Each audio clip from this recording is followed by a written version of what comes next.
Okay, so I'm going to run you through here how to put up corner bead on an outside corner of drywall. There's a lot of different products out there. I prefer to use the metal. I've been doing this for a while and I've found the best results with the metal. It's the easiest to get up. One thing that you're going to need is you're going to need the corner bead, which in this case these are 8-foot sections, and then I also use the ring shank drywall nails to fasten this on there. These are 1.25 inch drywall nails. Okay, if you look at a drywall screw next to a drywall nail, you can see how flat the head of the drywall nail is.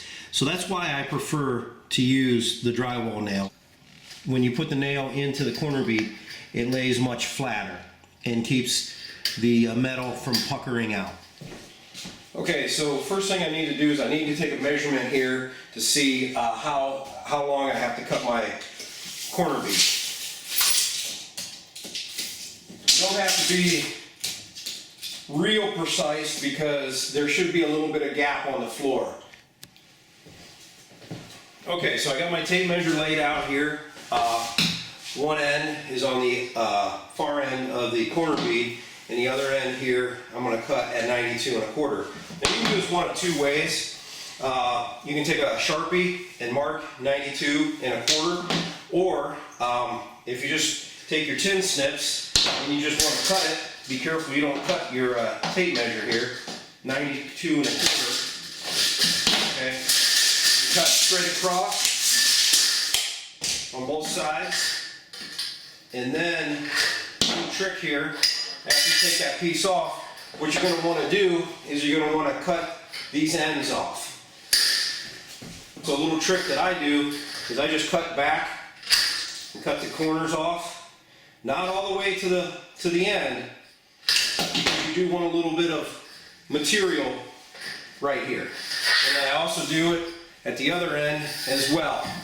So see if I can show it here on the camera. Okay.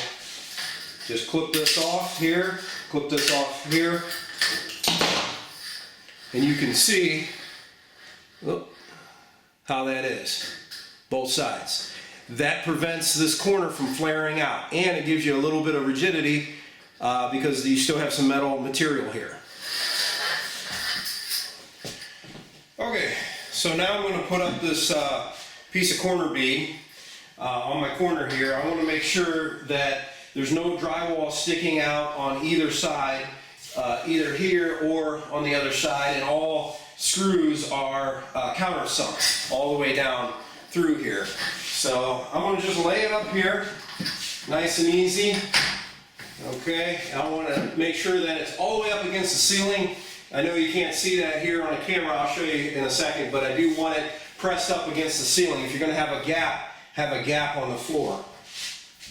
And I'm just going to kind of go down here and sort of just let it kind of take its natural spot where it wants to be. But what I want to do is I want to start approximately in the middle. You can see that there's perforated holes, little punch holes in here. There's also dimples on here, so the nail will ride in either one of those. You can use the hole, or if you have to, you can put it in and make your own hole. You don't have to drill it or anything. So I've just started out here with one of the smaller holes. Put the nail in, make sure it's nice and flush. You don't have to countersink it too much, just make sure that's flush against the bead. And then the same thing on the opposite side here.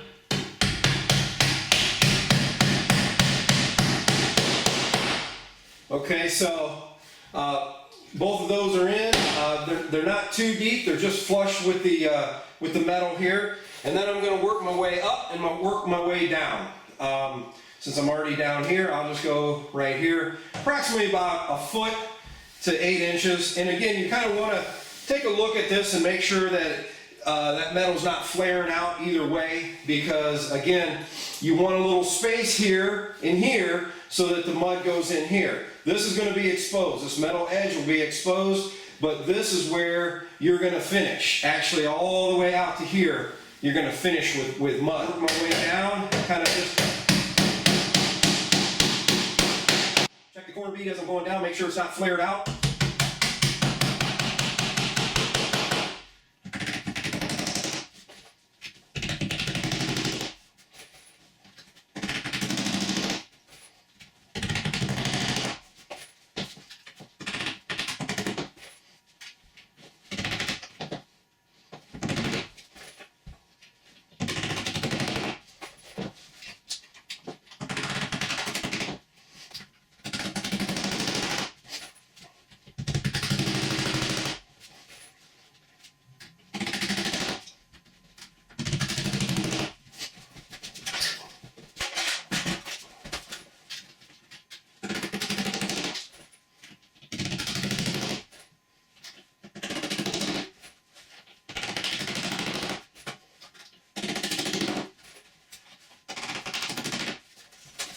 So if this is done correctly, when you lay this straight edge on here, you can see that there's a slight gap right there. That's perfect. That's what you want. That's where the mud's going to go. And you're going to finish all the way out there, so then when it comes to this point, then it's going to be nice and smooth. If you would happen to hit this with your hammer, which if you put enough of this up, you will eventually do that, that piece is done. Take it off. You'll have to get a nail puller or something like that. If you have these in the wood, they do kind of grab pretty good, so this piece will be trash.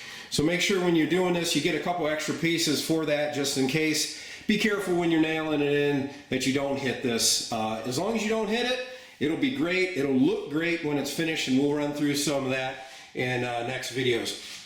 I'll also show you here how to do some of this other stuff here.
So that's the way I did it, okay, 2 separate pieces.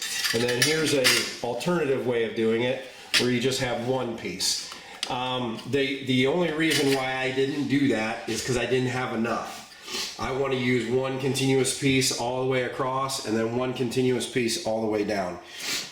I just didn't buy the long enough piece, that's all. One of the issues I ran into over here on this side was that since this is a compressed piece, a factory side, and I just was using some scrap drywall.